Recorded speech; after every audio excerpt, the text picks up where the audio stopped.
I am so incredibly excited you're here today because we're going to do something highly practical. We aren't just going to sit around casually discussing abstract ideas of wealth and success. No, we are actually going to build a rigorous, actionable daily study plan.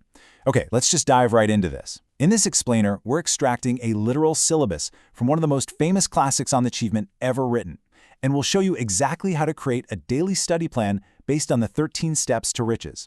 Seriously, get ready to take some notes because this is all about transforming your daily routine. So let's start with the very first question the author poses to his readers right out of the gate.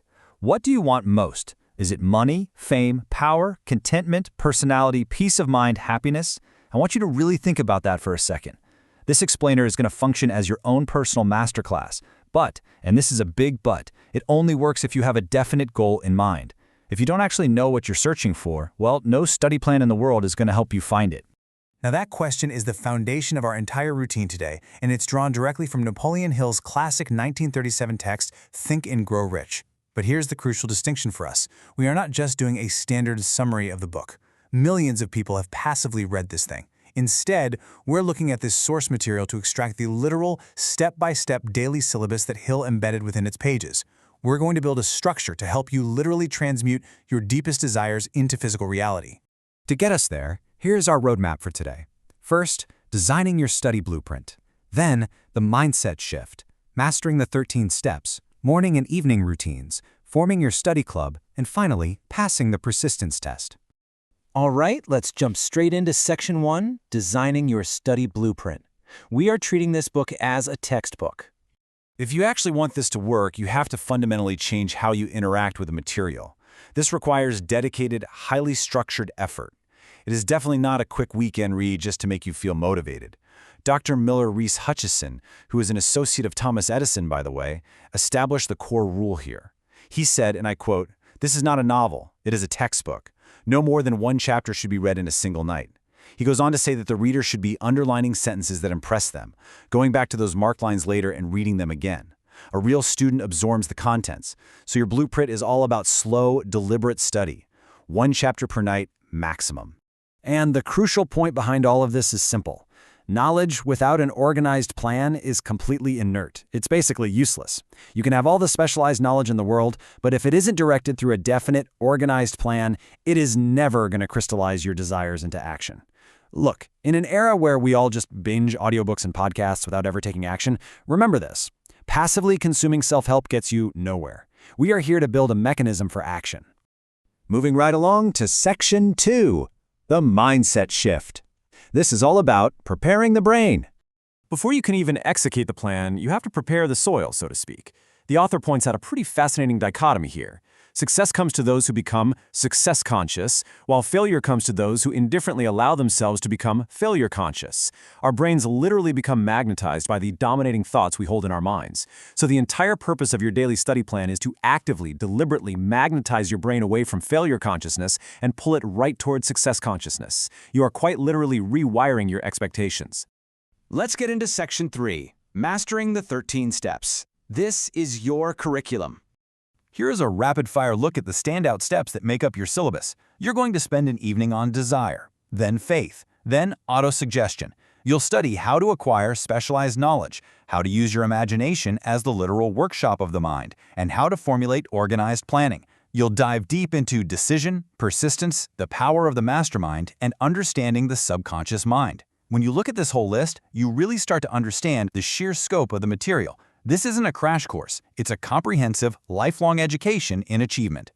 Which brings us to Section 4, Morning and Evening Routines, the daily practice. Okay, this is where the theory becomes your physical daily practice. This is the non-negotiable protocol you absolutely must follow upon waking up and before going to sleep. The text gives us exact, literal instructions here. Step 1, you have to write out a clear, concise statement of the exact amount of money or the exact goal you intend to acquire, what you intend to give in return, and a definite time limit. Step 2, you read this written statement out loud, twice daily, once just before going to sleep at night and once right after waking up in the morning. And Step 3, which is honestly the most important part, as you read, you must visualize, see, feel, and believe yourself already in possession of that goal. Now you might be wondering, why does this daily reading actually work? Well, it all comes down to autosuggestion. The book explicitly warns that just reading the words on a page is of absolutely no consequence unless you mix emotion and feeling with them. Autosuggestion is simply the medium for giving direct, emotionalized orders to your subconscious mind. If you're just reading your goal in a boring, monotone voice without any faith, literally nothing happens. You've got to inject the emotion of faith into those twice daily readings. Now for Section 5, Forming Your Study Club, the weekly practice. So we've covered the individual daily effort, but the syllabus also requires a weekly collaborative effort. This takes your individual work and scales it into organized, multiplied power. You can kind of think of this as the original blueprint for modern accountability groups or startup incubators. Hill defines the mastermind as the coordination of knowledge and effort in a spirit of perfect harmony between two or more people for the attainment of a definite purpose. The author makes it super clear. No individual has enough experience or knowledge to ensure great success without the cooperation of others. You literally have to tap into other minds. So, here is the exact weekly protocol drawn directly from the text's introduction. First, you form a club with friendly, harmonious people. You meet once a week. Someone who reads with color and real feeling reads one chapter aloud to the group.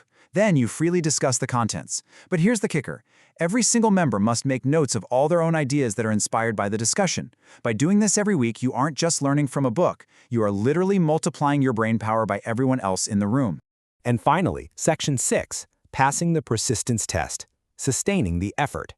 Because look, here is the hard truth. You might be super excited right now, but sustaining this daily and weekly effort is going to require immense willpower.